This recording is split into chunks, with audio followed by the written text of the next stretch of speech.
colores cerveza, más cervera.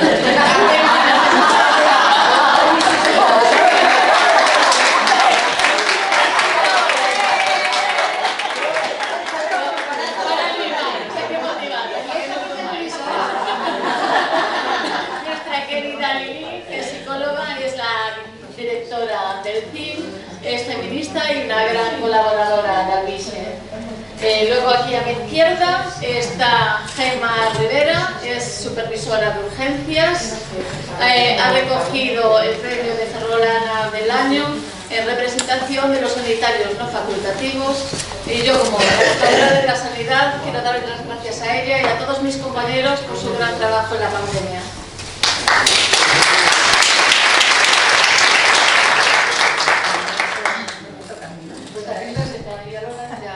Vale. Y aquí a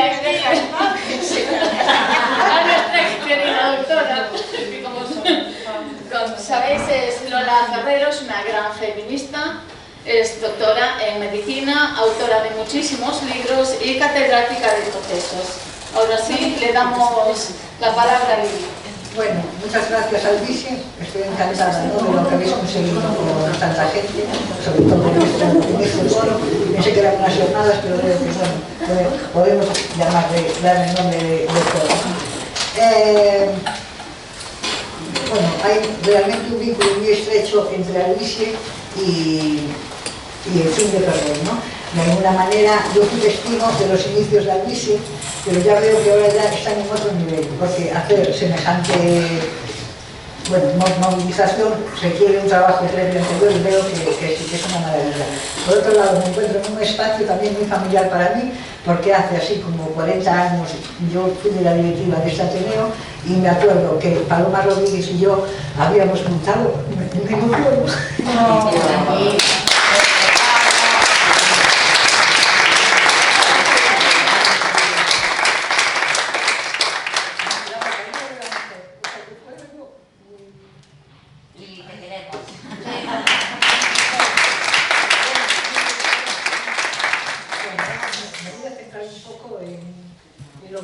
Los recursos del Concello, la importancia que tiene el Concello en la detección, intervención y sensibilización en el tema de violencia de género. Creo que tiene muchísima importancia y que tenemos que, todos los recursos que hay, cuidarlos y hacer algo para que, bueno, funcionen bien.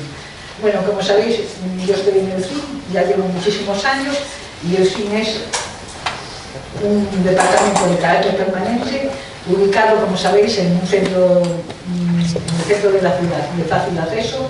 Es un servicio municipal gratuito y universal. El ámbito geográfico de influencia es Ferrol y comarca, ¿no? Tiene un concepto universal. Bueno, los concellos somos la mayoría de las veces el primer recurso y en ocasiones el único de que disponen las mujeres en busca de reparo y denuncia de la violencia de género. O sea, es lo principal. Yo creo que en el ámbito local, ¿a dónde van las mujeres? Pues a veces no van ni a la policía ni al juzgado, van a un sitio donde se busque reparo y comprensión de su problema y denuncie, que les aconseje se denuncia, ¿no? Entonces, en este sentido, pienso que los concellos bueno, tienen que dar una atención especializada y multiprofesional y multidisciplinar a las víctimas de violencia de género. Es importante bueno, que los concellos impulsen este tipo de recursos, ¿no? Porque si no, poco podemos hacer. Es importante también la coordinación institucional entre los distintos agentes sociales implicados en la violencia de género. Por eso es importante que el Concello de Ferrol, en pleno municipal del 29 de septiembre del 2020, hiciera un regulamento de la Mesa Local de Coordinación Interinstitucional contra la Violencia de Género. En este acuerdo se ve la necesidad de mejorar los mecanismos de coordinación, colaboración y actuación de organismos administrativos públicos y profesionales de distintos ámbitos. Empezamos a trabajar sobre este tema hace escasamente unos meses y la verdad fue muy positivo sido el iniciarnos, en primer lugar, conocernos y vernos las caras, porque nos conocíamos bueno, por teléfono nada más, ¿no? Y luego se abrió un debate importante para poner en comunicación todos nuestros problemas, ¿no?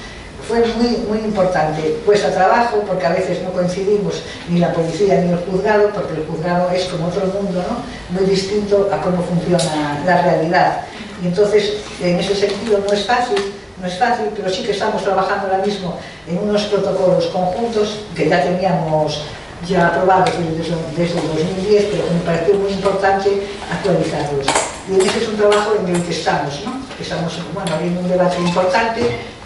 Y entonces, bueno, sí que es importante, por eso los concellos tienen que promover, impulsar este tipo de mesas locales de coordinación.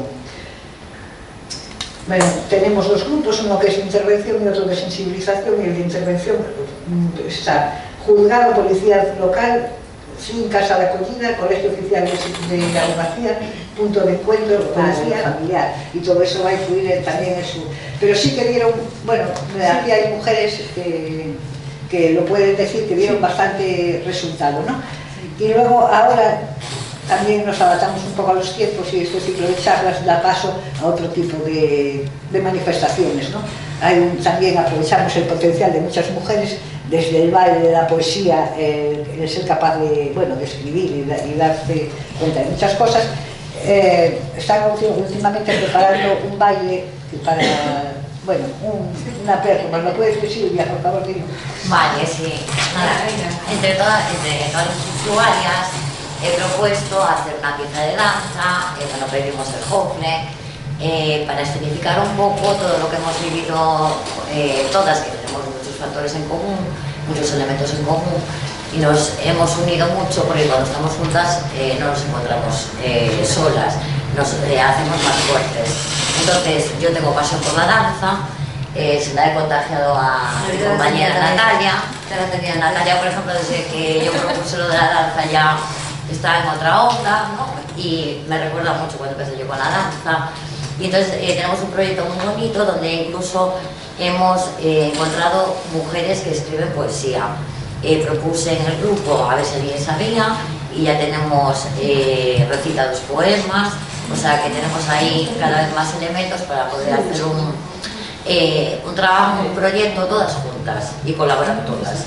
Y poco a poco irán saliendo las habilidades de cada una para que cada una muestre las suyas, no que solamente una guía a las demás, sino guiarlas un poco a encontrar las habilidades, como encontré yo las mías.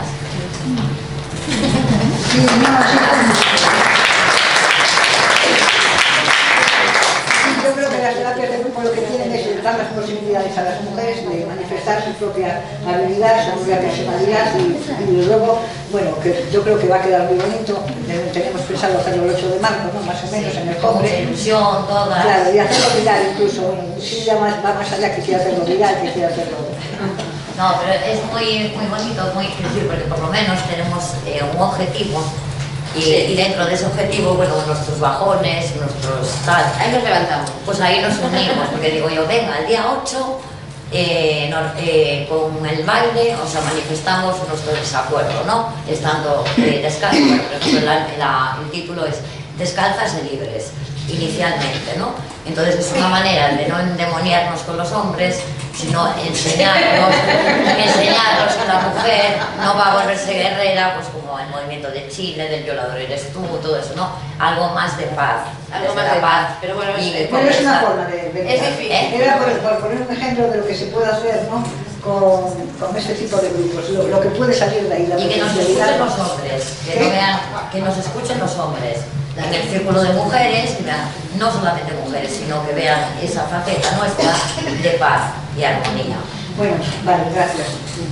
Bueno, los concellos entonces sí que deben implicarse en la lucha contra la violencia de género, ¿no? Es importante incorporar la participación ciudadana en la definición de propuestas, asociaciones de mujeres, ante estar presentes en las propuestas. También otros organismos y movimientos sociales. Trabajar interdisciplinariamente para garantizar la integridad y la diversidad y la discriminación múltiple. Yo creo que aquí sí que podemos hacer a través de, bueno, de los consellos sectoriales de la mujer, escuchar propuestas y debatir muchas cosas. Acabar de forma continua intervención en el tiempo, o sea, hacer, quiero decir, no centrarnos solo en el 25N ni en el 8 de marzo, que sí, que todos los esfuerzos económicos parece que van alrededor de ese día. Y también, bueno, está muy bien, hay que hacerlo, pero yo soy más partidaria de mantenerlo en el tiempo, porque la violencia de género no solamente es del 25N, ¿no?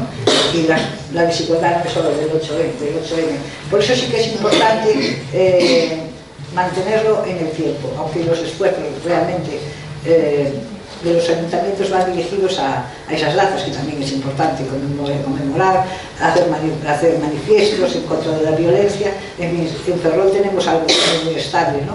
Como es el acto institucional que hacemos todos los 25N, que plantamos una rosa por cada mujer asesinada en un parque de aquí de Ferrol. Bueno, es una forma también de que sea algo permanente y al mismo tiempo sea, bueno, sea objeto de sensibilización y concienciación.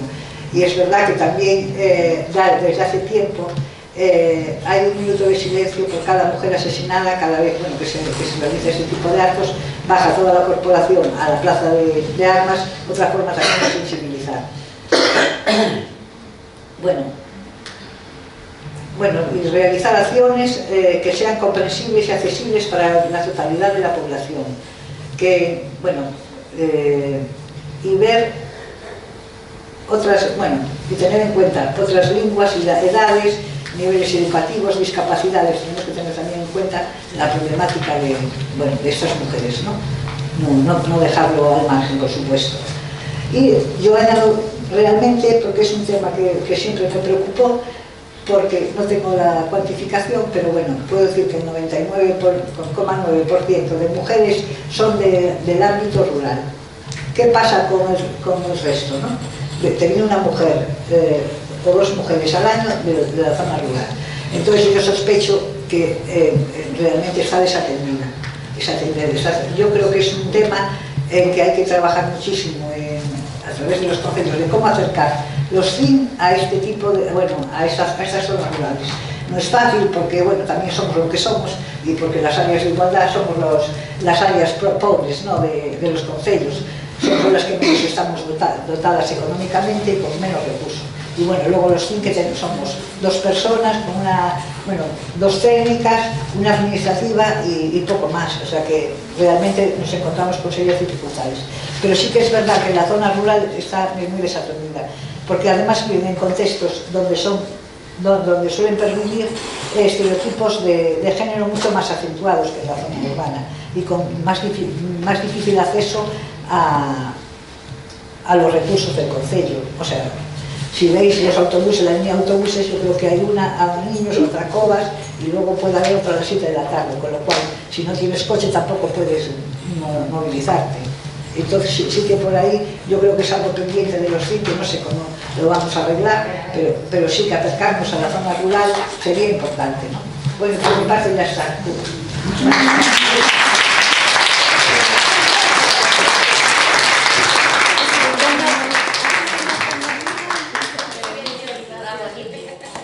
¿Alguien quiere hacerle alguna pregunta, algún comentario? La mejor. Pues está hecho el comentario. Bueno. Nada, que ves unha carencia moi grave na casa da acollida, no? Que non haxa polo menos unha psicóloga. No, vamos a ver si dixeche que iba unha vez á semana. Dixeche que iba unha vez á semana. Sí, pero estamos aí moi... Yo, una vez que salen de la casa de la acogida, se hacen el seguimiento en el fin. Y si me llaman porque hay una persona que está en crisis o un ingreso nuevo, también me acerco. O sea, hay una comunicación muy estrecha, Pero penso que deberíamos loitar porque houvese unha psicóloga, polo menos, nas casas de acollida en toda Galiza, quero dicir, non me... Bueno, te refieres a... físicamente, Todos los días hay. Bueno, sí. Bueno, por lo menos. Sí. me parece importante. Penso que é unha loita que podíamos poñer. Claro, pero que tampouco que decir, no tenemos ni trabajadora social, ni un agente de igualdad tampoco, o sea, hay unas carencias graves de recursos humanos, ¿no? Y con eso tenemos que lidiar, porque más no, como no sea voluntad política, las técnicas poco podemos hacer, ¿no? Sí. A mí me gustaría saber qué recursos hay o si os compete cuando hay violencia de género en menores. Sí, gravísimo. Bueno, me olvidé también un poco de citarlo, porque es más importante que las terapias de grupo, además cualquiera que vaya por allí, el primer día de las primeras sesiones, siempre son el tema referido a los menores. O sea, siempre la preocupación más grande de una mujer no es ni los recursos económicos que pueda tener, no, sino que es el tema de los hijos y de las hijas. ¿Qué pasa? Y sobre todo el tema de las visitas, ¿no? Cuando se empiezan a reanudar las visitas después del divorcio, eso es algo terrible, ¿no? Porque normalmente hay una manipulación muy grande por parte del maltratador a su propio hijo, como con las mujeres. Ya hay una ruptura, saben que no se pueden relacionar porque hay un orden de alejamiento, si la quebrantas puedes estar en la cárcel, bueno, es coercitivo, ¿no? Pero sí que es un tema muy importante, sí, intentamos trabajarlo lo mejor que podemos, damos asesoramiento a las madres y también existe en el Concello un área de menores que lo están llevando dos psicólogos, bueno, una psicóloga y un psicólogo, bueno, que están atentos, trabajando bastante en colaboración, pero sí, realmente hay mucho que hacer y mucho problema, ¿no? Y el tema de los menores, no lo cité, pero es quizá lo más importante y lo que más le preocupa a las mujeres víctimas de violencia. Y sobre todo ya, porque en muchísimos casos, con tanta manipulación, los acaban perdiendo, ¿eh? Los acaban perdiendo. No hablemos de ya custodias compartidas y todo esto, porque ya es una locura. No sé, yo no estoy de acuerdo, no sé si en este foro hay algo que esté de acuerdo, pero sí que es... Bea, sí. No, a ver, yo creo también que hay que matizar, porque es muy importante lo de la violencia vicaria, que es la violencia a los niños de mujeres maltratadas. Yo creo que hay que matizar también que a los psicólogos no se les permite atender o tratar a los niños sin permiso de la otra parte, o si no tienen que ir a juicio. Y las últimas novedades es que cuando el juez acepta el tratamiento psicológico por parte al menor, ¿no?, maltratado, nos estamos encontrando casos en los que, como no se especifica quién va a ser el que va a llevar a cabo el tratamiento, los psicólogos, por miedo a las denuncias, no quieren atenderlos. Entonces sí que es verdad que la violencia vicaria es un problema muy grave, que yo creo que hay una regulación del año 21 nueva o algo así, pero aún así está totalmente perdido, aunque la ley marca que el niño sí se puede evaluar informando al padre, aunque no se puede tratar, que lo que debería hacerse sería tratarlo, ¿no? Entonces yo creo que sí que hay que tenerlo muy en cuenta, porque el talón de Aquiles al final de la mujer es el que está a su hijo va a estar percibiendo esa situación y va a ir al punto de encuentro o a haber situaciones muy dolorosas. Sí, aquí yo noto una carencia, una falta de aclaración. ¿Cómo vamos a hacer con estos niños? Porque necesitamos la autorización paterna. ¿Qué va a autorizar un maltratador que además no pasó la pensión nunca? Aprovecha la misma oportunidad para hablar mal de la madre a ese niño? En fin, es que hay un vacío y luego tú piensas que no hay visitas porque hay una orden de alejamiento, se suspenden las visitas, pero eso no es así. Es absolutamente que luego el juez decide, es muy arbitrario, el juez decide que haya visitas, en un punto de encuentro donde sea. Cuando, bueno, el Pacto de Estado nos había dicho, bueno, yo estaba convencida de que no se iban a realizar esas visitas y de pronto nos encontramos con ese problema, ¿no? Pues sí, es un tema a tratar. No sé, lo digo por el análisis y en algún momento abrir ahí y tratar de gente especializada y qué debemos hacer las técnicas en este tipo de casos. Porque a mí no me queda claro desde luego. Y yo creo que en la reunión que tenéis interinstitucional con los juzgados es uno de los temas que tenéis que tratar de forma inmediata. Porque yo creo que cuando decías que las fuerzas de seguridad, la policía y los juzgados no conocen la violencia de género, yo creo que la conocen sobradamente, en los juzgados se la encuentran todos los días. Otra cosa es que hay, y evidentemente no generalizo, hablo de la institución, un desprecio absoluto por lo que somos o son las víctimas y por lo que somos las mujeres feministas. Y eso hace que a veces jueces empoderados o personas que están en el poder pueden ejercer y amedrentar, porque es que es real, se amedrenta. Bueno, pues claro, no es lo mismo luchar para una mujer que tiene que ir como usuaria a esos servicios y temer las consecuencias jurídicas y sociales que se produzcan, y temer muchísimo por la custodia de los hijos, muchísimo, muchísimo. Y si contestan y si dicen y si tal, van a quitarle los hijos. Bueno, que si lo decimos un poco quienes no estamos involucrados en el proceso judicial. Y yo creo que hay el CIN, las asociaciones, hay una lucha que se abre, porque ahora la ley sí que da amplias posibilidades. Como siempre, la letra, que lo soporta todo, bueno, pues ya permite esas decisiones. Ahora, como vamos a encontrarnos con otras leyes y con la magnífica perspectiva de género que hay en la justicia, pues veremos cómo se interpretan esas leyes. Ahí hay otra vez a la lucha. Sí. Pero bueno. Bueno, pues podríamos hacer algo más adelante, ¿no? Sobre este tema. Nos comprometemos. Porque es muy complicado, y para las técnicas igual, ¿no? ¿Qué hacer? No entrar muchas veces. Yo estaba buscando en concreto el artículo que si se modificó en el 2021, es el artículo 156 del Código Civil, y da una sentencia condenatoria mientras no se extinga la responsabilidad penal. Bastará el consentimiento del otro progenitor para la atención y asistencia psicológica de los hijos e hijas menores de edad, debiendo el primero ser informado previamente. Esto fue recurrido ante el Tribunal Constitucional por Vox, y realmente el Tribunal Constitucional ha dicho que es válido. Pero bueno, la verdad es que sí, la ley está, otra cosa es la interpretación y aplicación, porque bueno. Sí, pero pues, para nosotros es muy confuso el tema, de verdad, y es de pánico. Bueno, ¿qué hago yo aquí ahora? ¿No? Claro, aparte yo creo que hay una tendencia a normalizar todo esto, de que estén divididos, dividido, por ejemplo, que haya patriarcado y que la madre quede a un lado. O sea, yo creo que se está normalizando mucho, se ve públicamente también, se ve públicamente. Y sí, quiere decir que los hombres utilizan a los hijos como arma arrojadiza contra las madres. Y que bueno, es lo que estamos viendo, sí. Por eso hay tanto miedo también a las visitas, y cómo llegar a las visitas y las quejas. Bueno, eso es un verdadero problema. Es todo un recorrido desde un divorcio, porque tienes miedo a perder la custodia, porque todo paso que das te conlleva incertidumbre. Sí, la verdad que sí, es muy complicado. Lo primero que haces es salvaguardar a tu hijo y no protegerte a ti misma.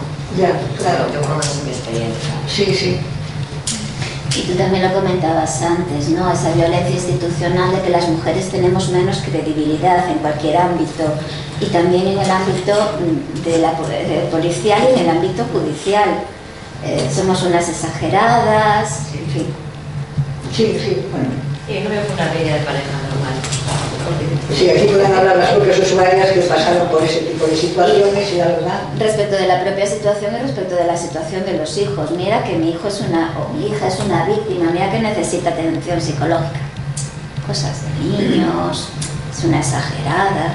Sí, no, y además ya están considerados como víctimas de violencia también, o sea, claro, que eso, sí. Ya dimos un paso más, ¿no? Pero aún así, parece que todo es insuficiente. Eso nos tenemos que responsabilizarnos, es que todas, es que no queda otra en ese sentido. Y por ejemplo, lo saben el colegio de abogadas y de abogados, que al final hasta los propios letrados acaban teniendo miedo de exigir para sus clientes ante determinados jueces, y es absolutamente imprescindible, porque si no se hace, ¿quién va a hacerlo? La cliente asustada que está en un mundo en el que todavía hay tarimas y togas, y llegas allí y dices, Dios mío, ¿qué es esto? No puede ser que tú llegues, hablabas de la custodia compartida, que llegues a un juzgado y te diga un juez, bueno, tienes que llegar a un acuerdo, y si no, ya les voy a poner custodia compartida. ¿A qué vengo yo a decir aquí nada? Es que se hacen verdaderas. Y si no hacen ustedes el acuerdo, se lo voy a hacer yo. entonces, o sea, ¿qué tengo que hacer? Entonces dices el abogado, ¿pero qué tengo que hacer? ¿Qué entonces te digo? Entonces, sí, tenemos el conocimiento también. no es y las abogadas y los abogados no debemos tolerar esto, pero se tolera, porque al día siguiente te encuentras a un juez en otro sitio y te amenazan. En fin, sí, que hay que ser valientes, que tenemos que ser valientes. Sí, pero todas, no hay que buscar una heroína, 2 heroínas, 3, tenemos que ser todas. Entonces, en conjunto, poco conseguimos, ¿no? Unidas. Sole, ¿querías preguntar algo? Sí, bueno, más o menos contesto ya del Pelé. Pero también podemos, ¿no? Porque sí que es verdad que cuando se hacen estos acompañamientos, es cierto, porque está hablando de que los hijos, todo el proceso. A mí me preocupa también, primero, no ver aquí a la parte política. Yo sé que luego en la mesa por la tarde habrá el tema político y está obvio, pero sí es cierto que queremos hacer políticas públicas si no sabemos precisamente lo que está pasando y quién mejor que no, la directora, la representante de la casa de acogida que está diciendo estas problemáticas y que estamos aquí, mujeres que hemos pasado o nos atravesado este proceso de la violencia, ¿no? Entonces, ¿cuándo se dan esos cambios? Cuando vengan ahora a decirnos, hay votaciones, guay, voten por nosotros, y mira, entonces esa transformación no se hace. Hecho en falta eso, repito, aunque luego las mesas por la tarde estén representantes políticos. Claro. Luego, sí que es verdad, Bea decía que aquí no hay salvadoras, aquí no hay una representante de mi entidad funciona mejor que la otra, no. Aquí o nos organizamos todas o definitivamente perdemos todas. Cuando hacemos los acompañamientos es brutal, me preocupa mucho la salud mental de las mujeres que pasan este proceso de violencia, ¿no? Que les traspasa, pero también me preocupa esa salud mental. ¿Quién cuida de estas personas que también nos están haciendo estos acompañamientos? Y obviamente entiendo que los servicios están saturados porque no hay tema económico, porque es necesario el tema económico para mantener estos recursos con una calidad necesaria, y obviamente ese cansancio mental, porque hacer un acompañamiento no es sencillo. Requiere de mucho esfuerzo mental, emocional para acompañar, porque al fin y al cabo estamos hablando de vidas y ya el tema de los hijos es una circunstancia tremenda. O articulamos algo concreto en esas mesas de negociación o definitivamente seguimos permitiendo que esa vulnerabilidad a estas hermanas que están viviendo y que están atravesando todos estos procesos de violencia, porque no es uno solo, son muchos procesos de violencia que les atraviesa el cuerpo de estas hermanas. No vamos a hacer transformaciones. Mira, a mí no sé si es correcto que vos hacer. Sí, claro. Sobre as criaturas. A ver, a mí sempre me preocupou moito este tema das fillas e fillos das mulleres que están en situación de violencia directa grave. E resulta que, bueno, pues hai uns anos eu coñecín a unha pediatra de Madrid, bueno, que traballa en Madrid, que me contou que estaban preparando unha investigación para logo facer un libro e tal, cuxo obxectivo era establecer e demostrar que as fillas e fillos dunha muller que está en situación de maltrato son maltratados tamén, aínda que o pai non lles poña un dedo encima. Sí, claro. Por lo tanto, claro, esto de feito o libro saiu, recoméndolo porque me parece que é un libro como moi riguroso e moi serio, chamase Detrás de la pared, e é un libro que nos explica, pero mismo as alteracións bioquímicas de unha crianza cuxa nai está en situación de violencia. Eu creo que iso é moi importante, tenlo en conta, para articular medidas, para previr, para tal, e sobre todo para esa xusticia que por lo visto non é patriarcal, faga algo ao respecto, ¿no? Seguimos con el mismo problema.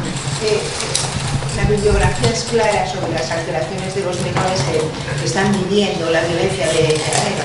El problema que nos encontramos, y Lili está ahí, que lo puede decir, es que los psicólogos no pueden trabajar, porque aunque la ley se haya modificado, las denuncias, si tú tratas a un niño con violencia de género, la denuncia llega, te ponen una denuncia por tratarlo. Es decir, esos niños, para ir a la seguridad social o para ir a una entidad privada, tienen que tener un permiso específico, porque si no, esos profesionales están denunciados. Entonces, al final, van pasando la bola de uno a otro para ver qué se puede hacer para trabajar con el niño, para que ese niño pueda salir adelante.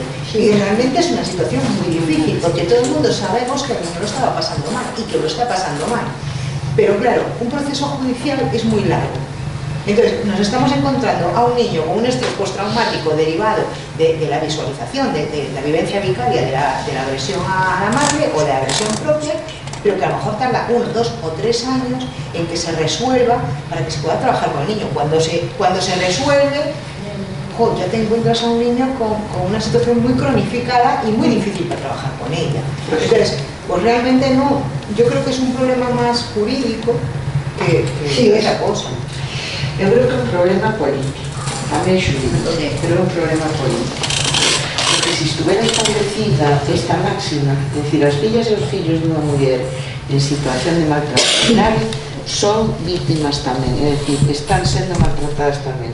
Se eso se universalizara, que se normalizara un procedimento de urxencia para autorizar ou directamente se legislara a favor de non ter que dar autorización, outro galo cantaría.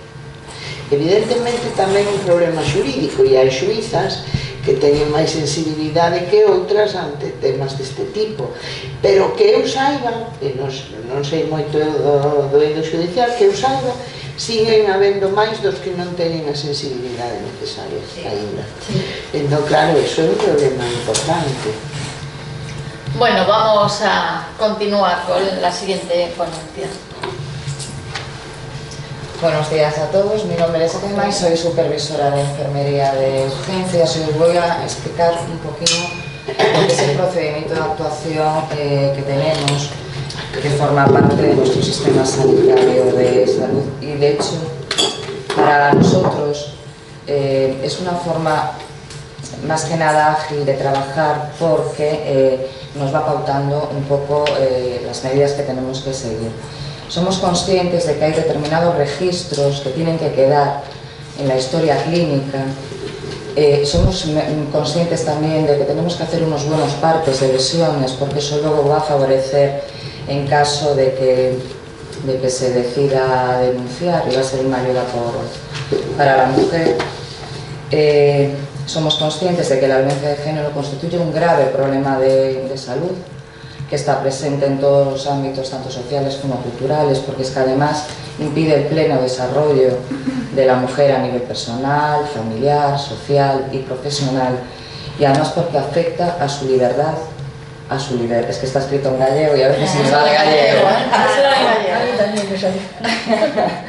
Afecta a su libertad, bueno, me dejáis leer un poco en gallego, porque pode afectar a súa liberdade, a súa dignidade e a igualdade. É un atranco non só para elas, sino tamén para as súas fillas e fillos, e afecta ademais a todas as persoas en particular e a toda a sociedade no seu conxunto. Erradicar a violencia machista debe de ser unha cuestión de xustiza social. Isto é o que opón o noso procedimento. De feito, os poderes públicos están obligados pola legislación a que tanto os sistemas de saúde e os profesionais garantizar a prevención de... Bueno, ahora me paso al castellano. Garantizar la prevención, detención y sobre todo la atención a la mujer maltratada. De hecho, lo que nos comenta es que intentemos, para eso son los programas de cribado, ya no solo violencia de género, sino otro tipo de patologías. Los programas de cribado nos ayudan a recoger información de forma temprana. ¿Qué pasa? Que para eso nosotros tenemos que estar formados, porque es verdad que el profesional sanitario a veces nos cuesta detectar situaciones de riesgo social, no estamos formados en eso. Bueno, pues nuestro sistema sanitario tiene que darnos esa formación y es así como lo ha hecho. Nosotros en nuestra página del SEGAS, que es la que nos nutrimos un poco de la formación, el apartado de profesionales, siempre que se implanta algún programa o algún procedimiento, realmente es una bolsa que queda ahí de fácil acceso, que podemos mirar ya solo en el trabajo y sino en casa. Y de hecho en la violencia de género tenemos también muchos vídeos, porque sí es verdad que fallamos, nos cuesta un poco la entrevista. Estamos muy acostumbrados a una entrevista clínica, pero sí que es verdad que a veces nos falla la empatía y el lenguaje no verbal. Por tanto, ya la OMS en su informe en la violencia contra las mujeres, destaca el importante papel del personal sanitario en la detención temprana de la violencia de género. Es más, nos indica el personal sanitario que no tengamos miedo a preguntar, porque contrariamente a lo que creíamos, la mayoría de las mujeres están dispuestas a revelar los malos tratos cuando se les pregunta, de forma directa y desde luego no valorativa. Y en realidad también nos dice que muchas mujeres están a esperar silenciosamente que alguien les pregunte. Para hacer el cribado, y lo que es lo que nos pone, una vez que podemos detectar, bueno, ya automáticamente nuestros programas de atención a la salud nos indica que debemos hacer ya, cuando las mujeres tienen más de 14 años, hacer la primera pregunta, ¿vale? Y para eso vamos a hacer ¿le vas dando tú? Es importante. Vamos a pasar un test que es un test muy sencillo y es un test que está validado, es un test de cribado que se llama WAST y que tenemos que pasar en las consultas de salud, bien en la de medicina familiar o en cualquier servicio de urgencias. También nos han enseñado a que tenemos distintos tipos de violencia de género. Nos habla de la violencia psicológica, yo la voy a nombrar porque ya lo habéis hablado aquí, no voy a dar definiciones. Nos habla de esa violencia física que nosotros vemos y apreciamos. Hablaremos de una violencia sexual siempre que nos la comuniquen. Y luego la violencia social que tiene la mujer cuando hay algo que le impide el desarrollo de su bienestar social, su entorno en el trabajo, su relación con la sociedad. Por tanto, este procedimiento es de alcance a todo el personal del Servicio Gallego de Salud. Para hacer su...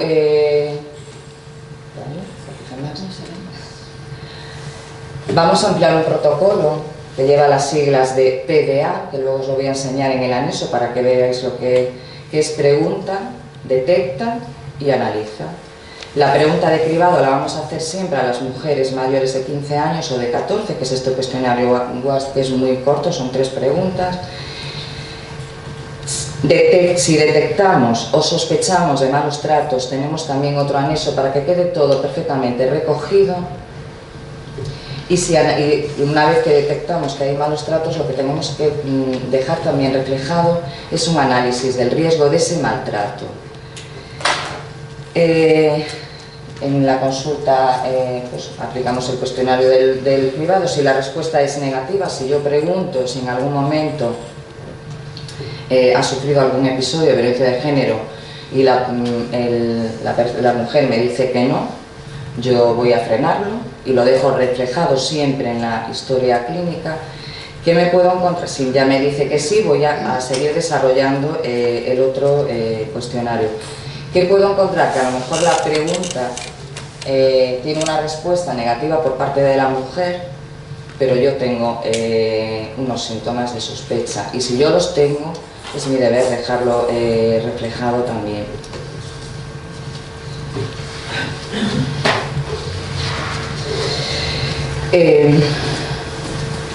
Vamos al cuestionario, no sé si lo veis ahí. ¿Seguir? Claro. Este lo tenemos aquí a la derecha. La verdad es que son 3 preguntas muy simples.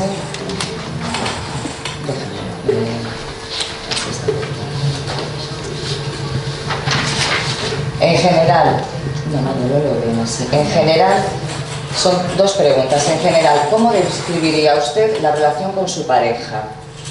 Mucha tensión, alguna tensión y sin tensión. Si no hay ninguna tensión, tiene un valor 0 y cualquiera de las otras 2 preguntas, un valor de 1, numérico. ¿Usted o su pareja resuelven sus discusiones con mucha dificultad, poca dificultad o sin dificultad? Lo que os decía, si se considera negativo, yo le voy a dar una puntuación de 0 a 1 y si hay 2 preguntas que tienen un valor de 2, va a ser un positivo y eso a mí me obliga, o siempre y cuando la mujer quiera, a pasar un segundo cuestionario que es el cuestionario AS, en el que yo voy a recabar un poquito más de información y sobre todo voy a intentar dejar reflejado que hay una situación de riesgo, que puede ser moderada o de riesgo extremo. Nos aconsejan siempre repetir el WAST A los 6 meses, en la consulta o antes, si se activa algún síntoma sospecha.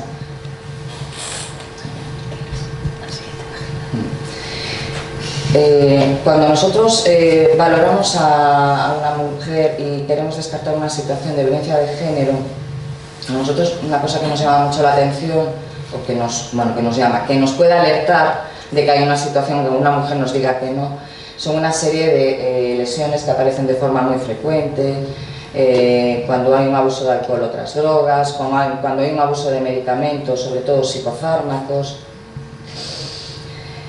Hay unos síntomas psicológicos también muy frecuentes que nosotros que se recogen en las distintas historias clínicas, porque se repiten también de forma bastante frecuente, como son problemas de insomnio, depresión, ansiedad.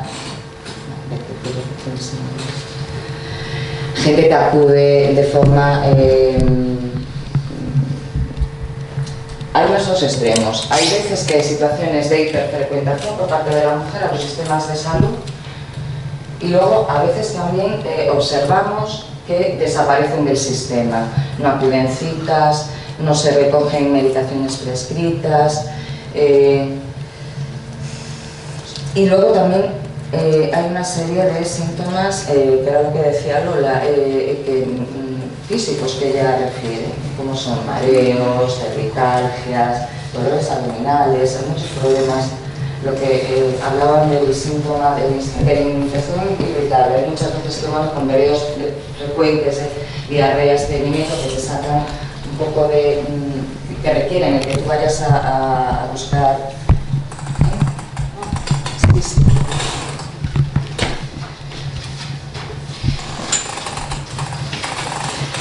Este es el otro cuestionario que debemos de pasar para que quede reflejado siempre en la historia. Es el cuestionario WASP, que es en el momento en que yo tengo un WASP positivo, yo tengo que hablar con la mujer para decirle que vamos a pasar otro tipo de cuestionario y que quede reflejado. Es el mismo tanto para una mujer, y tiene unos apartados que lo que estoy viendo ahora para una mujer que está embarazada. Yo paso ese cuestionario siempre y cuando la mujer quiera, porque efectivamente no podemos obligar a nadie a hacerlo, pero intento pasar ese cuestionario y esa puntuación queda también reflejada en ese historial clínico. Ese historial clínico tiene acceso tanto el médico de atención de familia, porque siempre que detectamos una situación de malos tratos y sobre todo, que era lo que hablaba, con lo que comentaba Lola, sabemos que hay niños, siempre se hace un aviso o bien al médico de familia de la propia mujer, si viene por el servicio de urgencias hospitalario, o al pediatra para que se hagan un seguimiento. Nosotros no podemos hacer nada por lo que pone el protocolo si no hay un consentimiento informado por parte de la mujer. En el momento que la mujer acude a un servicio de urgencia, a una consulta o a un parto, por lesiones físicas, debemos hacer una exploración sistemática no solo de la lesión que refiere a la mujer, sino debemos hacer una valoración integral. Si requerimos de otras exploraciones complementarias como es analítica de sangre o como son radiografías en el caso de que pueda haber una sospecha, ¿no?, de alguna fractura, lo hacemos, lo dejamos registrado también, y eso es lo que debemos de vaciar siempre en el parte de lesiones. Y en el parte de lesiones hay una parte, en el parte de lesiones y profesional sanitario hay un apartado en el que tiene que dejar reflejado no lo que yo interpreto, sino lo que la mujer me está diciendo en ese momento, porque es importante en situaciones posteriores que quede reflejado cómo yo encuentro a esa mujer cuando la valoro. Cuando hacemos una descripción de las lesiones, tenemos que reflejar también la morfología, dónde están, el tamaño, si son heridas. Todo eso tiene que quedar perfectamente definido.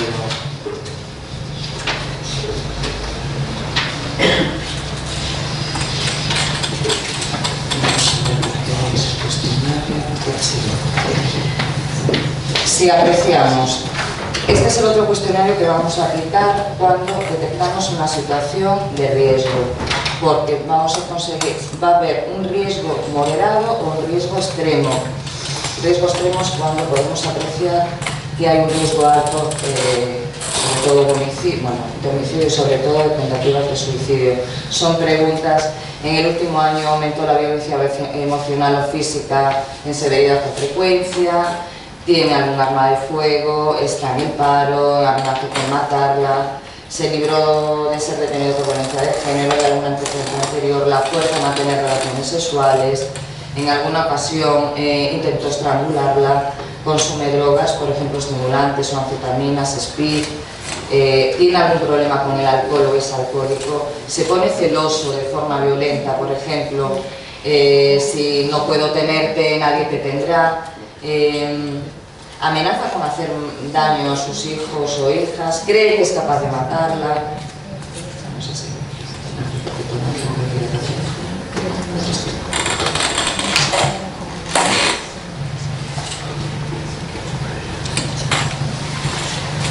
La persigue, la espía, le deja notas o mensajes amenazantes, rompe sus cosas, la llama cuando usted no quiere, en alguna ocasión amenazó o intentó suicidarse, en alguna ocasión la golpeó cuando estuvo embarazada, en el último año dejó a su pareja o a las parejas después de vivir juntos. Esto lo dejamos también reflejado con un valor también. Sí, también.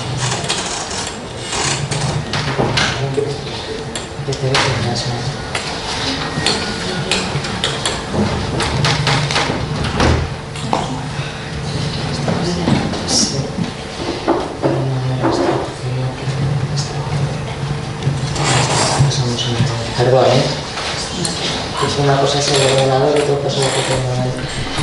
Hay un alto peligro de homicidio-suicidio, se tiene una puntuación por encima del valor que nos recomiendan. Vamos a derivar automáticamente este caso.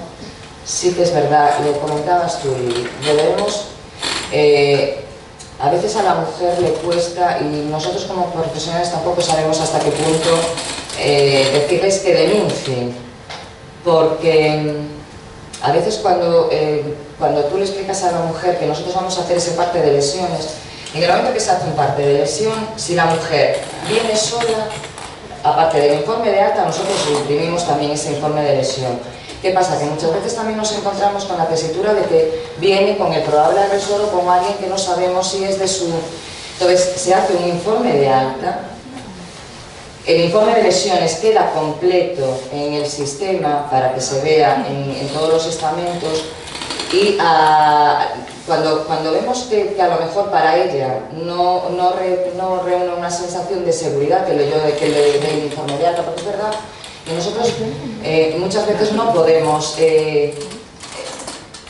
evitar que no pase el acompañante con ella.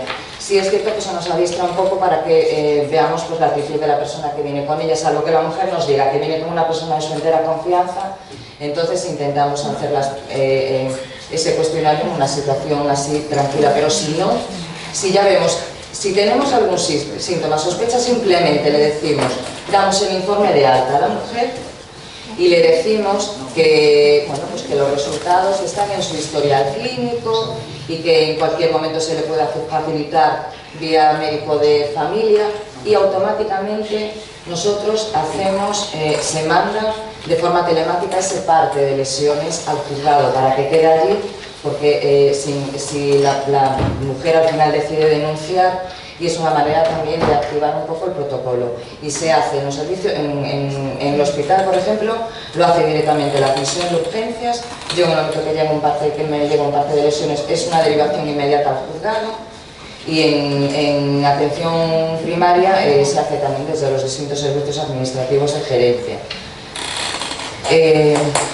Y esto es lo que nos aconseja nuestro protocolo. Sí que es verdad que en la formación, que era lo que decía antes, nos adiestra un poco a observar determinadas cosas, que es el lenguaje no verbal, que era lo que hablábamos antes. Un agresor que no la deja, un supuesto agresor que no la deja sola, va a reivindicar en todo momento el acompañamiento con ella. Lo que sí que vemos es que la mujer, en el momento que tú le preguntas cómo fue la lesión, dónde se la hizo, y está acompañado, es él el que suele responder casi siempre, porque es que no la deja hablar. Entonces, claro, son esas cosas que tú tienes que ir aprendiendo. Por eso muchas veces cortamos el cuestionario, pero sí dejamos reflejados esas cosas, porque sí lo vemos. Si tú en algún momento le dices que tiene que esperar fuera mientras la exploro, muchas veces salen, otras veces no, pero bueno, sí que es cierto que en ese momento que nosotros que decimos que para hacer una exploración nos vamos a quedar solos, es cuando aprovechamos para intentar buscar más información de la que se nos dice. Y hay una serie de lesiones que también apreciamos. A ver, en la gente mayor es muy fácil que tengas hematomas antiguos porque es gente que cae, pero sí que es verdad que cuando detectamos una posible sospecha de violencia de género vamos a mirar. Las lesiones son muy frecuentes en cabeza, cuello, lesiones antiguas de agarre, lesiones en el dorso de los brazos, de defensa. Apreciamos también lesiones en las mujeres embarazadas, en mamas, en abdomen. ¿Qué más? Una lesión muy frecuente es la de ruptura timpánica por bofetadas, es la más frecuente de todo.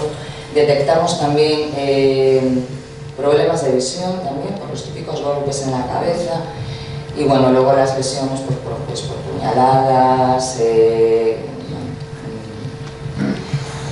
pero no es fácil muchas veces conseguir para hacer ese parte de lesiones que entendemos que para la mujer es un arma decisiva, que esté ahí y que quede, no nos cuesta, y reconocemos que para eso tenemos que formarnos mucho más, nos cuesta detectar a veces eso en situaciones tempranas.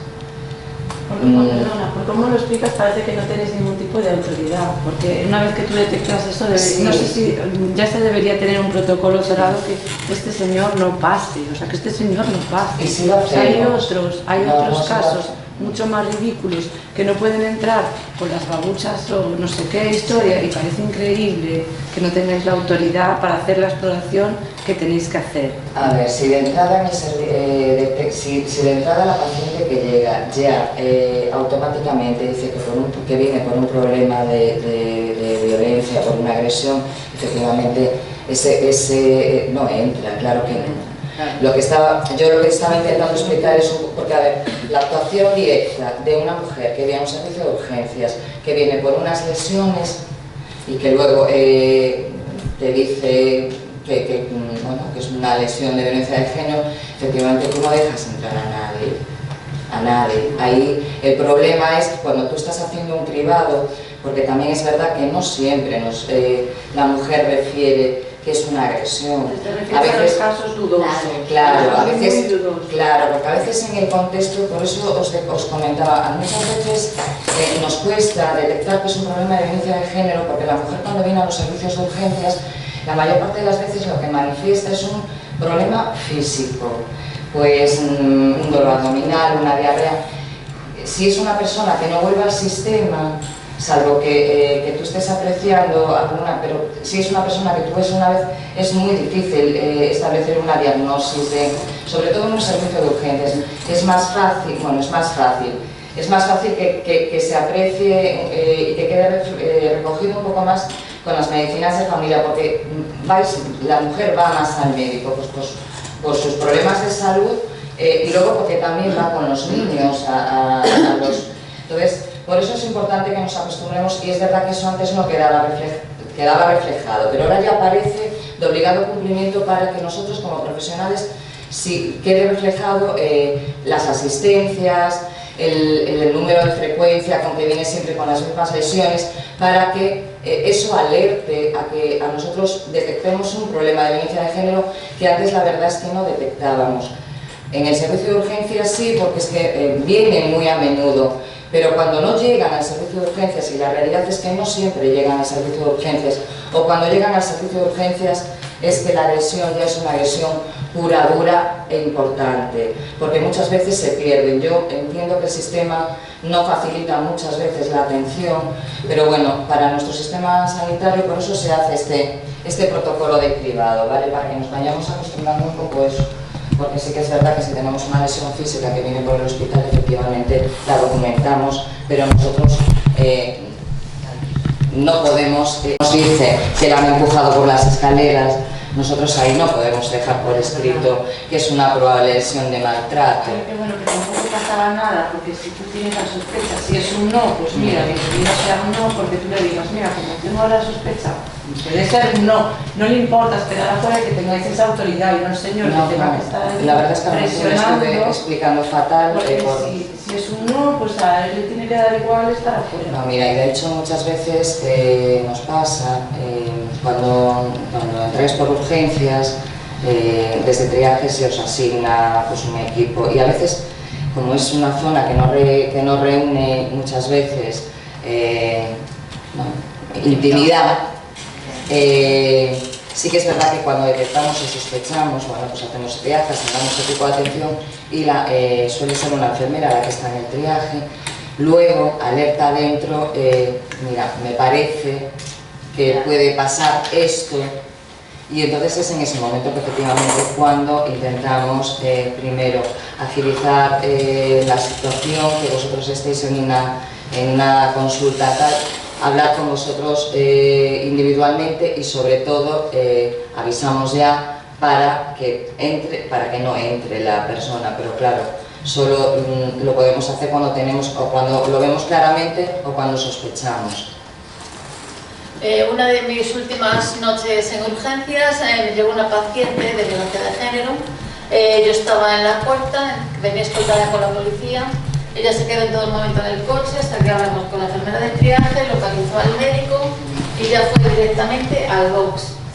No se emitió ninguna tarjeta de acompañante y nadie se enteró, salvo el personal sanitario. Ese es el protocolo cuando nos vienen. Claro, es que si detectamos o hay sospecha, efectivamente. El problema es cuando nosotros sospechamos de que puede haber una violencia por el tipo de lesiones, que era lo que os decía, y a veces nos cuesta parar a la persona que es su supuesta agresora. Dime. Yo tenía una pregunta, porque se me acaba de generar una duda. Yo he sido ingresada en otra comunidad hace años, de madrugada, con mi exmarido. Yo creo que hicieron ese protocolo, lo desconozco porque yo estaba en un estado que a lo mejor me tenían que intervenir por el aplastamiento de 2 vértebras. Me quedé sin respiración. Cuando llegué allí al hospital de Bilbao, me tuvieron aparte porque yo vivía sola con mi marido, no teníamos familia ni nada, entonces yo me vi sola con mi maltratador. Entonces yo vi que lo aislaron y que iban a llamarlo la Archaina. Entonces yo tenía el síndrome de Estocolmo, entonces yo dije no me hizo nada, me caí colgando unas cortinas de madrugada, ¿no? Entonces yo lo único que quería era tener el síndrome de Estocolmo. Y yo me acuerdo que hubo muchísimo movimiento allí, pero claro, yo como quedé afectada y con secuelas psicológicas, etc., con carácter retroactivo voy viendo un poco lo que me ha pasado, aunque hayan pasado años, porque lo primero que haces es cuidar a tu hijo y protegerlo a él. Entonces yo me encuentro que después de años yo he ido aquí a urgencias y yo, por ejemplo, le decía, a mí me ha pegado mi marido, a mí me duele la espalda, y mi informe no estaba aquí en Galicia. Tardé años en averiguar que mi informe estaba allí. Llamé, ahora cambió todo un poco, me mandaron todo. ¿Cuál fue la sorpresa? Que está la firma de mi exmarido sin los datos. Y yo recuerdo eso vagamente, sé que lo hicieron firmar, porque él llamaba a sus abogados, y sé que lo hicieron firmar. Pero claro, ahora que estás tú explicando todo esto, mi duda es normal que firme la persona que te ingresa, la que te lleva en la ambulancia? Cuando llegas en la ambulancia con tu marido, ¿es normal que tenga que firmar un papel el técnico de ambulancia? No, la pareja tal. Cuando ingresa. No lo dejaba pasar a verme ni nada. Mira, yo creo que está preguntando por el consentimiento informado. Claro, y claro, no, ahí no lo dejaba. A mí me querían que llamásemos a la Archaina y que yo contase la verdad. Y yo estaba en shock y con el síndrome de Estocolmo yo no conté la verdad. Yo lo tapé para que lo dejasen pasar, pero yo no tenía nada. O sea, yo no entiendo la pregunta. La pregunta es que ese protocolo que se activa, ¿no? O sea, que se ha activado hasta ahora, que yo desconozco. Por ejemplo, yo sé, ahora me vino la pregunta, ¿por qué si a mí me llega mi marido y me ingresan en urgencias, ¿no? Y no saben si me van a operar o no? Entonces el protocolo, ¿por qué él tiene que firmar? Y lo obligan a firmar. A ver, los consentimientos informados, quien los tiene que firmar siempre es la persona, salvo la hoja de ingreso. Claro, pero no tiene por qué firmar. Sería la hoja de la ambulancia. Sería la hoja de la ambulancia. No, porque la ambulancia era. En el parte de lesiones, quien firma es el facultativo, que es el que establece el parte de lesiones. Sí. Y a vosotros os pedimos un consentimiento informado y lo firma la persona. Si es para un quirófano lo tiene que firmar el paciente, la propia persona, no puede firmar nadie por ti. Y luego nosotros también pedimos los consentimientos informados porque muchas veces en esas lesiones, para que quede documentado, ahora cada vez utilizamos más el hacer una fotografía. Sí. Pero claro, queremos fotografiar lesiones y para poder subir esas lesiones a vuestra historia clínica, efectivamente nos tenéis que autorizar vosotros, el paciente. Y en su caso, si la paciente se niega o no puede, pues aquella persona que esté con ella y que sea su representante legal. Pero para una intervención o para un ingreso no entiendo. No sé, yo lo único que recuerdo es que no quería firmar, sí. Y yo tuve ese documento hace menos de un año porque no era capaz de sacarlo de allí, del País Vasco, y me dijo, hablé con una persona directamente y le dije, mira, mi caso es un poco parecido a algo que sale en la tele, tal. Me dijo, no te preocupes que te voy a ayudar y voy a sacar toda la información. Y aparece esa hoja, entonces yo tengo ese recuerdo. En esa hoja no aparece ni nombre, ni DNI, ni nada, solamente su firma. Y yo me acuerdo del rifirrafe que hubo allí en urgencias, donde estaba yo, que lo obligaron a firmar. Yo eso lo recuerdo en el estado de shock. O sea, no sé, todavía tengo que decir, es con carácter retroactivo, yo voy recordando cosas, voy ganando, porque yo desconozco. A ver, en un ingreso normal, yo por lo menos en esta comunidad, quien decide el ingreso es el facultativo, el que te ingresa, y ahí tú no tienes que firmar. Sí necesitamos un consentimiento informado, sí que vamos a hacer realizar pues, eso, alguna técnica cruenta, claro, o que vas a entrar en un quirófano, porque efectivamente nosotros ahí sí que tenemos que hacer un consentimiento informado. Y es verdad que cada vez para la realización de técnica cruenta me refiero pues, a una extracción sanguínea, porque te tengo que poner, estás con una anemia y te tengo que poner unas bolsas de sangre. Eso sí que tenemos que firmar, y cada vez sí que es verdad que cada vez estamos haciendo más consentimientos informados, que muchas veces no damos a firma, pero que sí son necesarios. Pero en un ingreso... A mí me rodearon un montón de médicos, y me estuvieron diciendo, ¿qué te ha hecho? ¿Qué te ha hecho? Díganos. Y mucho menos, claro, pues es así, que lo hayan obligado a firmar. Vamos a seguir avanzando. Porque no... ¿Nos puedes dar unas pinceladas de la sumisión química? Va, pero unas pequeñas pinceladas. Os voy a decir, esto ya veis que tiene una fecha de agosto del 2022, que fue cuando... Porque bueno, sí que es verdad que cada vez se están dando más casos de prueba de sumisiones clínicas. ¿Y qué es lo que nos va... qué es lo que va a activar este protocolo de sumisión clínica? Bien, paciente que entra al sistema, al que sea, refiriendo que, bueno, pues que tiene dudas de que haya estado sometida porque no recuerda, o aquellos pacientes que vienen por urgencias y en los que observamos pues, una serie de signos o síntomas que nos puedan dar sospecha, pues porque, por ejemplo, ¿cuál es un indicador de sospecha?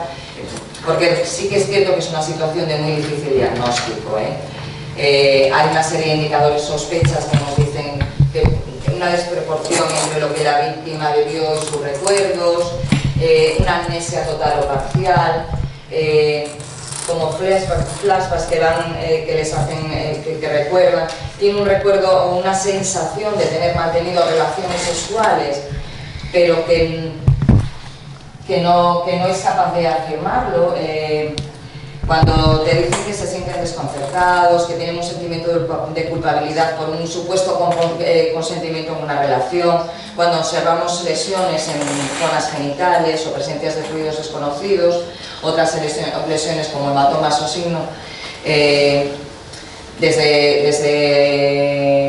tenemos que hacer una toma de muestras, ¿vale? Y la toma de muestras es una toma de muestras sanguínea y de orina, que nosotros esa toma de muestras requiere una cadena de custodia. Nosotros esa toma de muestras va directamente a Limelga para que queden custodiadas, pero sí que es verdad que lo que tenemos que decirles es que esas muestras se van a procesar siempre y cuando, por lo menos de momento es lo que se dice, siempre y cuando se denuncie. A ver, salvo que la paciente quede ingresada pero si es una persona que viene para descartar porque tiene dudas de haber pasado por esa situación, la actuación es esa, es obtener muestras, mantener la cadena de custodia de esas muestras, derivarlas a Limelga y nosotros hacemos también una notificación al juzgado, pero por lo que se nos ha dicho, eso automáticamente requiere también una denuncia a nivel oficial. Está en un desarrollo muy temprano, que yo creo que habrá. Yo creo que de facto, si tú tienes una sospecha de que esa persona ha tenido una sumisión química, ya solo por el pleno procesamiento de las muestras tiene que realizarse. No que se mande en la cadena de muestras y que de repente no se active todo hasta que tú pongas una denuncia. Y yo creo que esto va a cambiar, porque de la misma manera que cuando a ti te paran y te hacen un control de alcoholemia y tú no estás de acuerdo con soplar y quieres que te suban y hacer esa analítica sigue de facto, ¿no? Pues yo creo que con esto va a tener que ser sí o sí en breve. Pero sí que es verdad que de momento parece ser que no se realizará, salvo que al juzgado le llegue una notificación de una denuncia. Y de hecho a nosotros se nos dice eso, que en el momento que sí digamos bien al paciente si reúne condiciones o si no a la persona con la que vengan, que lo siguiente es ir a poner una denuncia. Yo personalmente no lo veo bien. ¿A quién denuncias? No, lo que tienes que hacer es poner una denuncia de que te parece que has sufrido. Si no te acuerdas, claro. algunas, has estado en un ambiente nocturno, debes ser juzgada por eso. Sí. ¿A quién denuncias? Es una situación súper complicada de denunciar, muy difícil de probar y que ahí tenéis mucho trabajo que hacer desde la detección más temprano. Es complicado, sí. Campañas de prevención que se están haciendo de hecho, además... la gente joven que va a una fiesta multitudinaria, que tú que sabes, que te echaron la bebida, que no, creo que eso ya es más... Es complicado porque es que además no todas las drogas tienen una vida media larga. Entonces es importante también que si tú tienes una ligera sospecha o alguien que esté contigo, que acudir ya, porque es que una vez que han transcurrido 4 horas, la mayor parte de los metabolitos desaparecen en esas analíticas. Es complicado, es muy complicado. Yo solamente quiero hacer un apunte así rapidito, perdón si vamos con los tiempos, pero a mí me preocupa a aquellas mujeres, ¿no?, que se encuentran en situación irregular, y lo sigo diciendo porque es un paraguas que marca mucho la vida de muchas mujeres, y que por supuesto pues no lo quieren denunciar por miedo, pero que van y que ustedes tienen un trabajo, me parece que brutal, porque claro, muy complicado. Y estas mujeres que van, que no se animan, pero que ustedes creen que puede tener esa situación de violencia, ¿no?, que les pasa, y que si ya no lo ha denunciado, tenemos compañeras, tenemos hermanas que vienen con facturación, porque fueron a urgencias, se le atendió y vienen con esa factura que muchas veces podemos reclutar, no son gracias a Médicos del Mundo, pero que es terrible. Y llegan así, son víctimas de violencia, no se les ha podido porque ellas no se atreven a hacerlo y encima vienen con esa factura que llega luego, ¿no? ¿Por qué? Porque, o sea, quiero decir, no entiendo que los protocolos se dan, pero qué tremendo poder no dar esa factura cuando esa mujer no se atreve a decir que pasa por violencia. La factura, ¿a qué te refieres? Cuando están en situación irregular, las compañeras, se supone que tienen que tener un seguro privado, pero sí, luego incluso son solicitantes, ya no ni solicitantes de asilo, están en proceso de asilo y no tienen la tarjeta sanitaria porque no la tienen y acceden al servicio sanitario, se les factura y llegan con facturas y son víctimas de violencia de género. Y si no lo tenía él, se lo he conocido, yo lo pongo aquí, lo visibilizo porque es grave la situación de estas compañeras.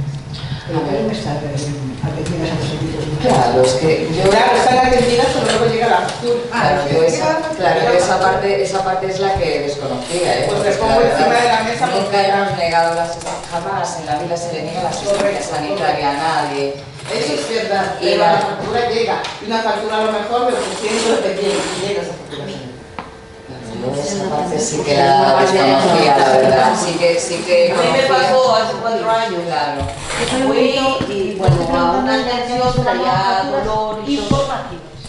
Podría ser eso. Pero es que en el caso de las personas, perdón Carmen, en el caso de la situación irregular, es que cuando luego procedemos a querer regularizarnos, nosotros ya tenemos una circunstancia ya abierta por el tema del impago. O sea, es curioso en el tema de las mujeres víctimas de violencia de género, y perdón Carmen que se haya cortado. Bueno, vamos a dejarlo aquí de este debate y ya le damos la palabra a Lola. Muchas gracias, Gemma.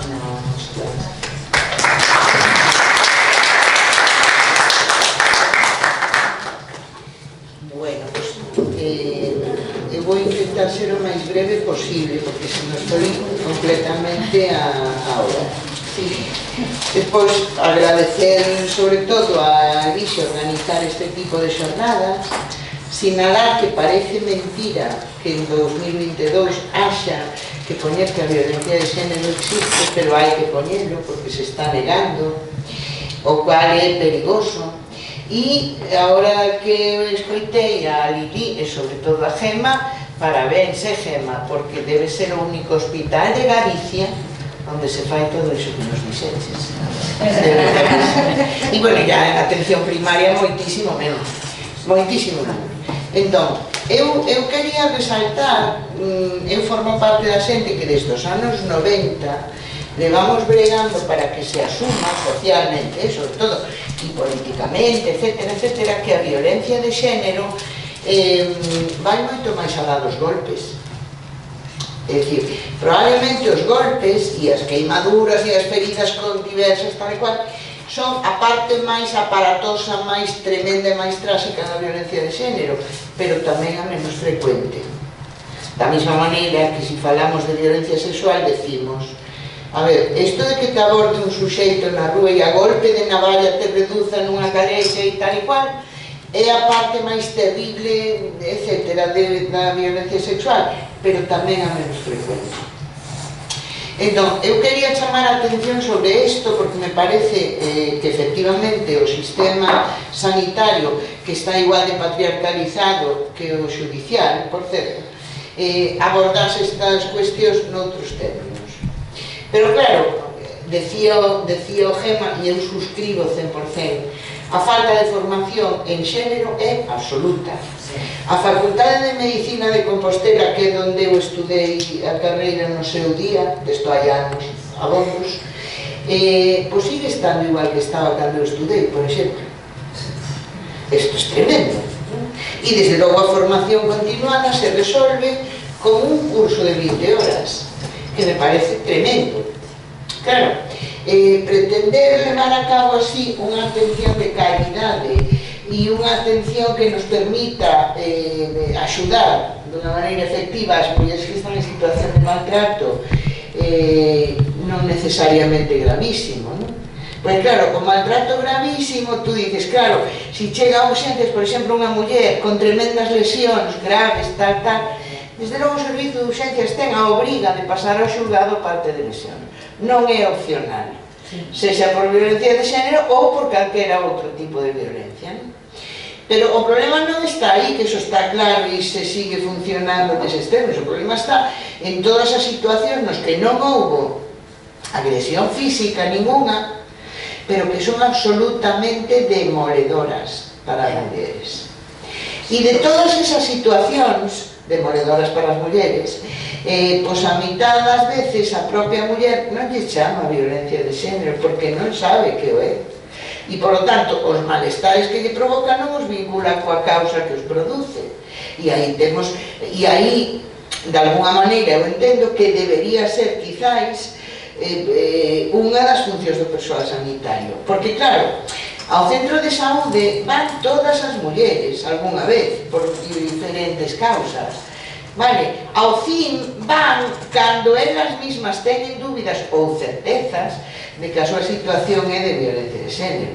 Pero ao centro de saúde van todas, con lo cual aí debería de haber un persoal formado en escoita, en crear un clima de confianza, en todas estas cousas, para que puderan axudarle as propias mulleres a detectalo. Porque a OMS, que non é nada sospeitosa de ser feminista, como sabemos, xa en 2003 publicou, a través da Asociación Panamericana de Saúde, publicou un catálogo de problemas de saúde físicos e emocionais das mulleres que estaban en situación de violencia de xénero de distinto grau, excluindo os golpes, as lesións propias dos golpes. Esas xa se consideran por separado. Entón, temos desde fibromialgia, síndrome de colon irritable, síndrome de fatiga crónica, problemas respiratorios, disfuncións digestivas, un montón de cousas que son debidas de alguna maneira ao estado emocional no que as coloca a situación de violencia que viven na casa ou donde sexa, vamos. Entón, claro, evidentemente todo isto require unha exploración porque, como decía Gemma, a muller vai porque ten unha diarrea. Entón, a partir de aí vemos que é o que pasa. Insisto, vai a urgencias, pero moito máis frecuentemente vai ao centro de saúde, ao centro de atención primaria, que está a cosa como para andar con protocolo, vamos, está a cousa que arde, non? Entón, eu me tuve que cambiar de médico de cabecera. Claro, no, pero si o problema é estrutural, é dicir, sabes, quero dicir, os centros de saúde teñen unha presión asistencial insoportable, carecen de persoal, pero deso tamén imos falar, porque as profesións da saúde sabemos que están moi feminizadas, verdad? Pois iso tamén é maltrato. En este caso, as traballadoras dos dispositivos. Ben, entón, dito todo isto, e xa que agora se está falando tanto de, vou dar dous datos solamente, non? Se está falando tantísimo de saúde mental que eu estou desexando a ver se ademais de falar fan algo máis, verdad? Porque convén que se faga algo. E se fala tantísimo de suicidio, vamos unha vez máis, en mulleres están en relación coa violencia de xénero. Creo que son os suficientes como para pensar. Dos intentos, que son moitos máis, evidentemente, que os suicidios consumados. Ben, eso por un lado. Pero por outro lado, fixadevos ben que maneira de manipular a realidade desde a perspectiva patriarcal, e non estou, digamos, inculpando a alguén en concreto, estou falando do sistema. A ver, eu estou agora mesmo, desde o tempo a esta parte, nunha comisión permanente que hai para ver se podemos excluir a contención mecánica, sabes o que é, verdad? Dos servicios de saúde, que non só de saúde mental, de todos, porque en contención mecánica, por exemplo, nos hospitais faise en moitísimos máis servizos que en saúde mental. Entón decíamos, a ver, aí non hai datos, a profesional ten a obriga de registrar a contención. Houve un estudo que si se fixo sobre o número de contencións, etcétera, que si que se fixo en Navarra, e decía o estudo, a contención mecánica faise 3 veces máis ou 4 en homes que en mulleres. E tú dices, que maneira tan tremenda, verdade, de decirnos estas cosas. A contención mecánica faise, é un dato cuantitativo, non temos nada que decir ao respecto. E a contención física, que non é o mismo, agarrar a unha muller para conter a cosa, e a contención farmacolóxica, que é tremendamente grave tamén. Claro, porque aí resulta que revirte, porque aquí las mujeres, como somos todas unas histéricas, o la inmensa mayoría, pues entonces hay que meternos una chuta de algo para que no Dios de tamaño. Claro. Entón, nós temos que ter en conta todo iso. Aquí en Ferrolterra hai neste momento todo un debate xustísimo, judicial, social, etc. aberto polo tema das enfermidades, da enfermidade causada polo amianto. E tú dices, e o das mulleres? Porque resulta que os traballadores, por exemplo, dos estaleiros manexaban amianto de múltiples actividades, etc. E moitos deles faleceron de un mesotelioma. Isto agora está nun proceso de recoñecemento e tal, pero quen lavaba os monos dos homes que iban a manipular o amianto? Quen sacudía os sacos de amianto cos restos de tela desa que ponen? Que facía todo iso, non? Hai un traballo, e eu necesito citarla porque me parece de xustiza. Hai unha muller xoven daqui de Ferrolterra que fixo precisamente un traballo de fin de grau sobre o impacto do amianto na saúde das mulleres. Levou o premio Valedora do Pobo de 2021 por este traballo, non? E chamase Sara González Veiga. Eu necesito decirlo para que se coñeza, e tamén porque ela tuvo a amabilidade e a generosidade de mandarme a mí o traballo en PDF porque me interesaba lerlo e tal. Ben, dito todo isto, decimos, a ver, entón, as mulleres que están en situación de violencia de xénero non gravísima, porque delas xa falou Gema, que alternativas teñen? Pois eu creo que desgraciadamente a día de hoxe poucas. Por que? Pois porque primeiro terían que identificar elas que están en situación de violencia, e isto permitiríales ir a un CIN, por exemplo, pedir axuda ou tal. Pero este non é o caso das máis delas. Non vinculan o seu propio malestar coa causa que o provoca, e polo tanto tampouco van ir a un servicio de saúde cunha narrativa de violencia, porque elas o que teñen, por exemplo, é que respiran mal, ou o que sexa, ou teñen problemas intestinais, ou teñen problemas ginecolóxicos, ou teñen problemas do tipo que sexa.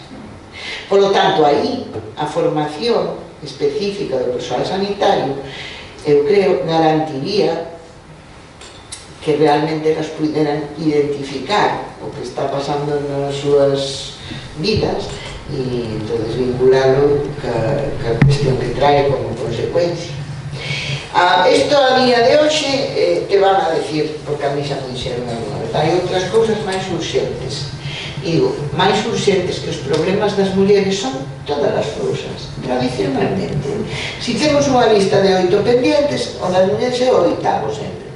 Non sei por que será. Entón, tú dices que non somos un colectivo oprimido, cuidadín, somos a mitad da poboación, e polo tanto hai que sacar de donde non haxa si é necesario, e hai que atendernos e hai que tal. Pero resulta que logo nos remontamos ao persoal sanitario que traballa nos diferentes dispositivos e estamos na mesma historia. A ver, por exemplo, as enfermeiras eventuais, que hai, creo que 35.000 no país, que son moitísimas. Que clase de estabilidade, que clase de contrato, que clase de traballo, que clase de todo teñen? Porque eu participei aí non moito tempo nunha mesa con unha enfermeira eventual, precisamente do colectivo que está en loita e tal e cual, e para que, por si acaso non o creíamos, traía os seus contratos. Carpeta AZ deste grosor, absolutamente ateigada. Había contratos de varias horas, de un día, de 2 días, de non sei que nos pon. E as penalizacións as que as someten se non van ao chamado para cubrir un tal, consisten en ir ao final da lista, en estar fora da lista non sei canto tempo, en tal e cual. Entón, tú dices, estas enfermeiras eventuais en loita, ou non loita, eu supoño que estarán todas en loita, realmente é como para logo extrañarnos de que non dean feito as súas funcións, de que realmente estean absolutamente mortas. Mira, por exemplo, isto aumentou ca pandemia, pero eu traía aquí un dato que me parece interesante para decirvos. Dice la OMS, A mí gusta moito invocar a OMS. La gente dice, sí, dice la OMS, ¿verdad? Pues dice la OMS.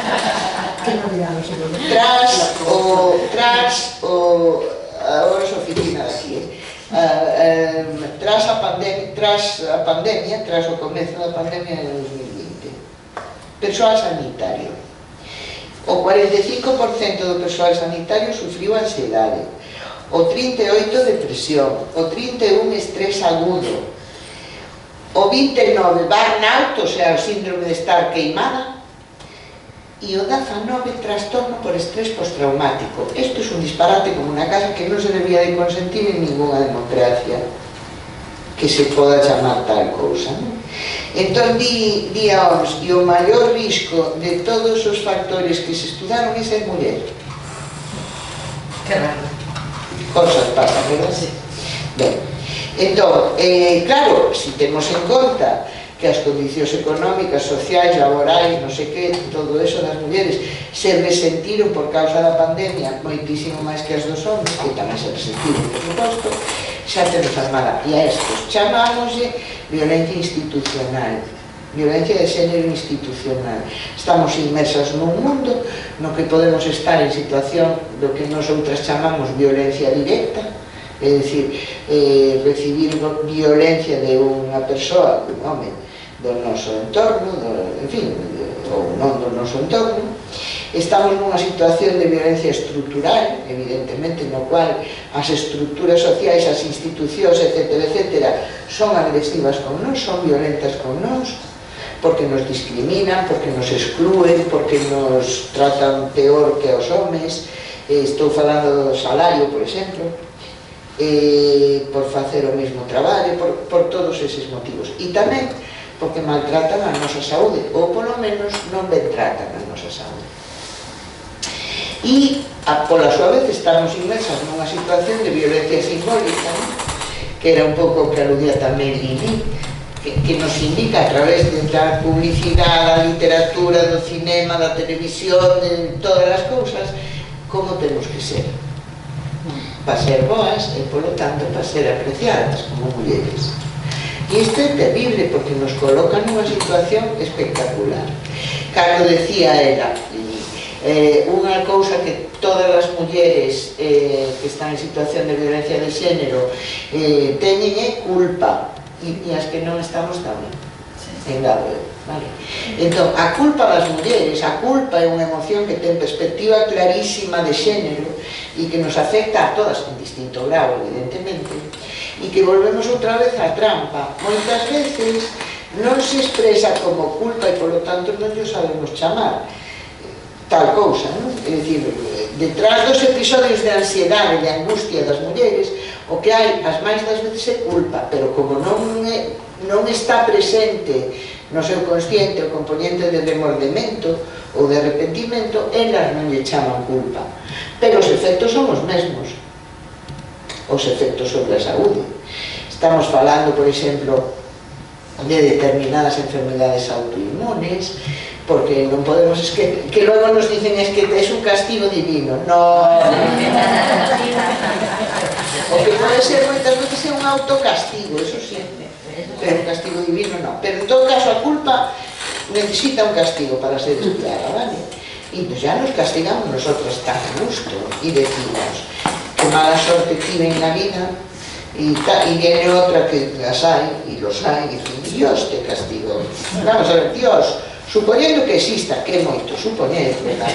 Non se meten nestas cousas, en outras cousas Dios que facer. Entón, a ver, todas estas, digamos, derivacións da violencia que configuran un panorama moi complexo, de alguna maneira eu creo que non debemos permitir que volvan para atrás, que volvamos a considerar violencia só as formas gravísimas, físicas, que volvamos a considerar que excluir da violencia sexual todo o que non sexa un violador anónimo, descoñecido, porque as máis das veces están no entorno da víctima ou agresor, ademais, sobre todo nas crianzas, pero tamén nas mulleres adultas, que todas estas cousas. Por exemplo, eu vou facer mención, xa que isto é no eido sociosanitario, O maltrato, por exemplo, do persoal que traballa en dispositivos sociosanitarios, residencias maiormente, ou en domicilios, o SAF, que se chama, o Servicio de Atención no Fogar, que coidan de persoas dependentes, que teñen salarios de fame, e non estou exagerando ni nisto, non chegan no fin de mes. Hai traballadoras que algunhas veces teñen que pedirle prestado a alguén para pagar a gasolina do coche para ir ao domicilio de non sei quen porque teñen que ir ali a esa hora. En fin, e claro, o persoal do SAF en máis dun 90% son mulleres. Tremendo, tremendo. Entón, o persoal das residencias, idem. O persoal que traballou no confinamento sin medidas de seguridade, idem. Todo este persoal sociosanitario feminizado, absolutamente, ademais, que decir, porque a medicina está feminizada, pero desde logo o persoal sociosanitario está feminizadísima. Son cuestións que non debemos despistarnos en ningún momento dado. Son cuestións que debemos ter presentes e son cuestións que debemos reclamar aos poderes públicos. É dicir, formen ustedes ao persoal que ten que atender a mulleres no eido da saúde, tamén noutros, pero agora estamos con unha salud e nos vale la OMS solamente aquí. Entón, a ver, de alguna maneira axudarnos a formarnos, facilitarnos as canles de formación, identificar a formación co que realmente é, non como unha postureo de media hora de tal. No da contención mecánica outro día descubrimos horrorizadas que hai unha formación que dá os Sergas para a xente que ten que facer contención, é dicir, la legitima de alguna maneira, para que por lo menos non le rompa un brazo a la persona, sí, ¿no? Entonces, a ver, todo esto, tú dices, a ver, ¿cómo es esa formación que me enteré yo? Vas a mirar, y son cursos de 3 horas. Que tú dices, what? Es decir, claro, é que me parece tremendo, increíble. A contención mecánica non é unha medida terapéutica, é moitísimo menos a contención farmacolóxica. Vamos, pois eso ya es roca totalmente, total. No he de decir, sumisión química, ni máis ni menos.